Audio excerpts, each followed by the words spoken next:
monde, bienvenue à Fanny Channel. Je suis Fanny. Alors aujourd'hui, je voudrais vous poser une question. Selon vous, lesquels des instruments suivants a plus de 2000 ans? A. 二胡 B. Piano C. 琵琶 Écoutons tout d'abord les réponses de mes amis. 我觉得至少不是钢琴吧，二胡。我要选 A 吧，我觉得是二胡。你觉得是二胡吗？应该是二胡。我选琵琶吧，我觉得琵琶应该是。Alors, la bonne réponse est C. Vous avez bien deviné? Le pipa est un instrument musical traditionnel d'Asie de l'Est qui compte plus de 2000 ans. Le premier instrument appelé pipa est apparu vers la dynastie des Qin en Chine. Le nom pi et pa sont à l'origine les noms de deux techniques de jeu. Pi est la main droite qui rebondit vers l'avant et pa est la main droite qui rebondit vers l'arrière. Cet instrument a atteint son apogée à l'époque Tang dans l'histoire de la Chine. À cette époque, non seulement les orchestres de la cour, mais aussi les chants et les danses folkloriques étaient toujours accompagnés du pipa. Il représentait dans le groupe l'équivalent contemporain de la guitare électrique et jouait un rôle d'avant-scène. Bai Juyi, un célèbre poète de la dynastie Tang, il écrit « Les grandes cordes rappellent le son d'une averse et les petites, celui d'un murmure. » À travers ça, vous pouvez imaginer ce qu'il entend. Oui, c'est le son du pipa. Il existe beaucoup de passages éloquents qui décrivent le son du pipa à cette époque, ce qui montre que les techniques de le jouer ont beaucoup progressé et que cet instrument était très populaire. Dans les œuvres d'art classiques de la Chine, il y a également beaucoup de personnages liés au pipa. Par exemple, l'apodée du pipa dans le pèlerinage vers l'ouest.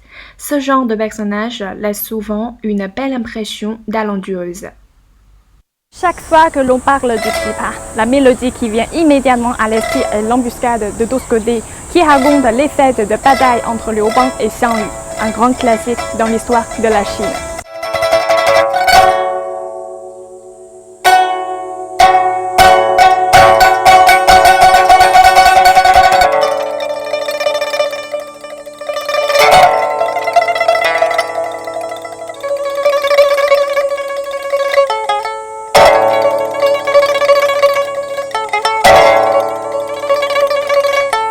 Cette couverture décrit une ambiance très tendue qui prévalait avant la guerre. Mais en plus de ça, on peut aussi exprimer plusieurs émotions à travers le pipa. Comme par exemple 1.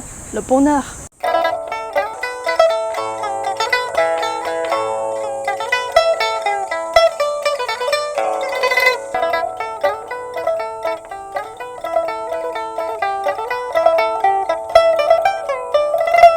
2. La tristesse.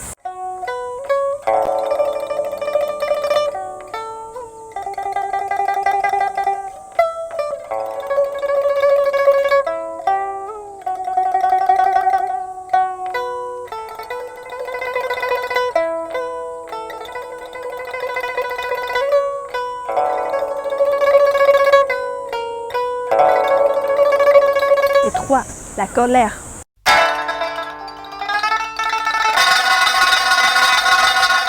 On peut aussi jouer une chanson populaire. Écoutez.